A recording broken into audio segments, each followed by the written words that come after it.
চিত্রনায়ক শাকিব খানের কণ্ঠ নকল করে সামাজিক যোগাযোগ মাধ্যমে ভাইরাল হওয়া কন্টেন্ট ক্রিয়েটর শাকিল ব্যাপারী ওরফে জুনিয়র শাকিবের গোপনাঙ্গ কেটে নেওয়ার অভিযোগ উঠেছে তার স্ত্রীর বিরুদ্ধে। মুমূর্ষু শাকিব এখন ঢাকা মেডিকেলে চিকিৎসাধীন।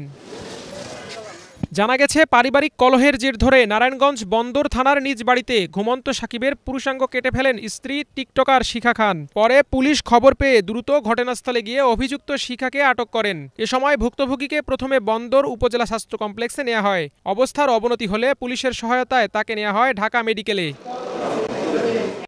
ভুক্তভোগীর পরিবারের দাবি, অভিযুক্ত শিখা তার পূর্বের স্বামী মিলে ঘুমন্ত শাকিবের ওপর এমন আক্রমণ চালায়। নেশা খাওয়াই গম আনায় থুইয়া আর পুরুষাঙ্গ কাইটা দিচ্ছে করছে। আর বউ আর ওর বড় আগের স্বামী শাহন নাম সে করছে, এই দুইজনে মিলা। বউ হাতে নিয়ে বয়ে রয়েছে, আর এক খণ্ড হাতে নিয়ে বয়ে রয়েছে, পুলিশে উদ্ধার করছে। ভিয়ার খাওয়াইছে, যে বলে আসো আমরা অনেকদিন পরে গরুর মাংস ভিয়ার এইসব খাওয়ার পরে ও ছেলেটা তো অচেতন হয়ে গেছে। যখন ঘুমাইছে ভোর 6টা বাজে এই ঘটনা ঘটেছে। ঘটনার আধা ঘন্টা পর সচেতন হয়েছে, এই যে তখন থেকে ব্লাড দিয়ে পুরো ঘর ভরা। জানা গেছে, 2 বছর পূর্বে মাদারীপুর জেলা সদরের নয়াকান্দি কাঠেরপুর এলাকার মিন্টু ব্যাপারীর ছেলে শাকিল ব্যাপারী ওরফে জুনিয়র শাকিবের সাথে বিয়ে হয় মুন্সিগঞ্জের সিরাজদি খান থানার সন্তোষপাড়া এলাকার জুম্মন খানের মেয়ে শিখা খান। তবে শিখা নারায়ণগঞ্জ বন্দর থানার কান্দিপাড়া এলাকায় বাড়ি নির্মাণ করে দীর্ঘদিন ধরে বসবাস করে আসছে। শাকিবের পরিবার বলছে, এর আগে আরও 2টি বিয়ে হয়েছিল শিখা খানের। শাকিবের সাথে বিয়ের পর থেকে পারিবারিক বিভিন্ন বিষয় নিয়ে তাদের মধ্যে প্রতিনিয়তই ঝগড়া হতো। 1 সপ্তাহ আগে তাদের বাসায় গেছিলাম বেড়াইতে। ওই সময় গেছি, পরে অনেক হুমকি তুমকি দিছে যে আমার সামনে ভাইয়ারে, যে সে মনে করেন মাইরা ফেলবে আর তারও বাঁচতে দিবে না, তারা বাঁচতে দিবে না, সেও বাঁচবো না, এইসব হুমকি টুমকি দিছে।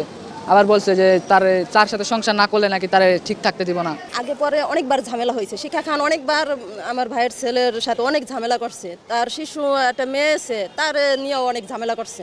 তা আবার নিজেও তা সংশোধন করছে যে আমি এটি সব তোমার পাওয়ার জন্য করছি। এদিকে ভুক্তভোগীর বন্ধুদের দাবি, শিখা খানের ফাঁদে পড়ে শাকিব তাকে বিয়ে করতে বাধ্য হয়। একটা শুটিংয়ে গেছিল, যার পর ওর সাথে পরিচয় হয়েছে। ওর একটা স্কুটি কিনা দিতে চাইছে, এগুলো আমার বলছে যখন ওর সাথে আগের পরিচয়, মানে প্রথম থেকে। তখন কয় নাই যে শিখার বিয়ে হয়েছে। তারা আমি কইছি যদি বিয়া না হয়ে থাকে তাই তুমি করো। পরে শুনছি যে ওর একটা পোলা আছে, মাইয়াও আছে। এই ঘটনা, একটা গরিব ছেলে, তো তার পরিবার রয়েছে, আর শিখার কিছু অর্থ রয়েছে, যেহেতু 2 নম্বরে ব্যবসা করে, সে অর্থের জোরে ছেলেটাকে ওর কাছে টানে। এই ঘটনায় অভিযুক্ত শিখা খানের উপযুক্ত শাস্তির দাবি শাকিবের পরিবার ও বন্ধুদের। চাই আমরা ওর মৃত্যুদণ্ড, ওর ফাঁসি চাই। এখন আমাদের চাওয়া যে ও যেরকম একটা জঘন্য কাজ করছে, এরকম জঘন্য কাজ যেন আর কোনো মেয়ে তার স্বামীর সাথে না করতে পারে।